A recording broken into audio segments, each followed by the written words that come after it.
My name is Basuni Rima from Arlington, Texas.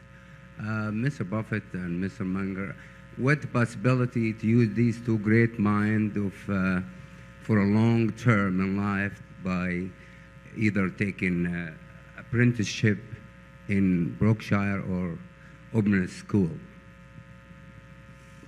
I didn't follow that one. Warren, you handle it. Is it a question of what the possibility using these two great minds of yours to educate a new generation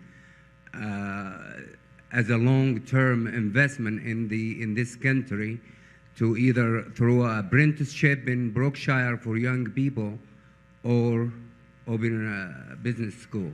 Well, let me try that one because I have a demonstrated record of non-performance.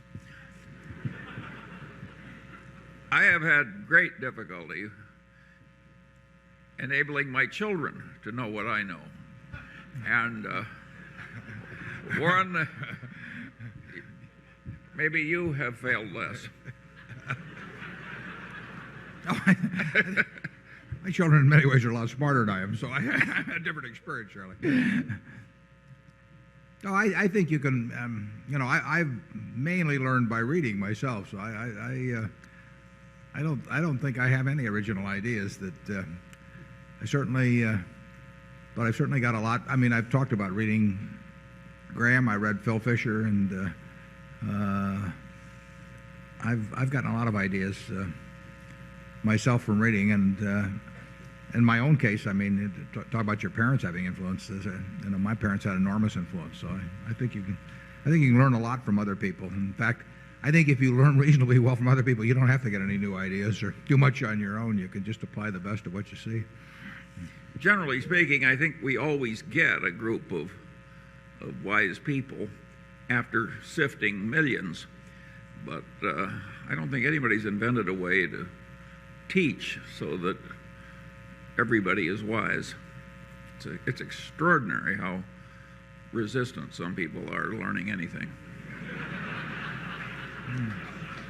Well, and really, what it's astounding is how resistant they are when it's in their self-interest to learn. I mean, I was always astounded by how much attention was paid to Graham. I mean, he was regarded 40 years ago as the dean of security analysts, but how little attention was paid in terms of the principles he taught. And it wasn't because people were refuting them, and it wasn't because people didn't have a self-interest in learning sound investment principles. It was just this incredible resistance to thinking or change. I mean, I quoted Bertrand Russell one time as saying, who said that most men would rather die than think. Many have, and in the financial sense, that's very true.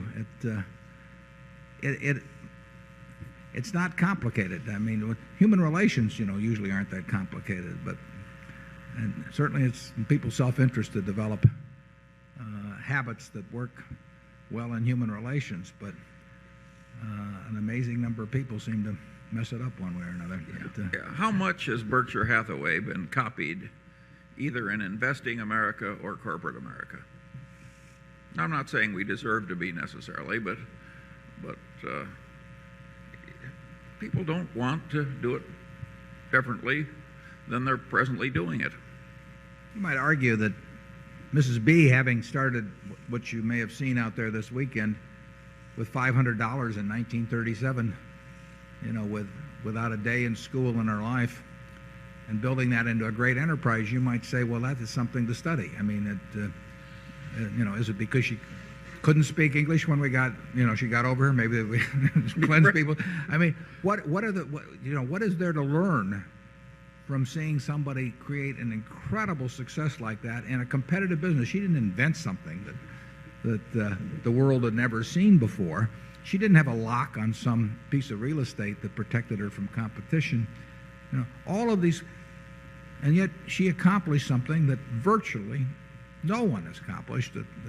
Now, why aren't business schools studying her? Why are they talking about EVA, economic value added, as we talked about earlier? Any of the, I mean, here is a success. Something has made her a success. Is it something, is it a 220, she's very smart, but is it a 220 IQ? No, it isn't. It's a very smart woman, but it's not something that's incapable of being replicated in the habits and the way of thinking. But who is studying her? I mean, they present her as a curiosity, but if you go to any of the top 20 business schools, there's not one page that's being given to anybody to study what is an incredible success. And I find that very interesting that, and to some extent, I've seen it in the investment world. There's this, for one thing, it's probably a little discouraging to a professor of management at some major business school who's gone on to get his doctorate and everything to think he has to come out and hang around the furniture market and study a woman in a golf cart. I mean, but they'd be better off if they did.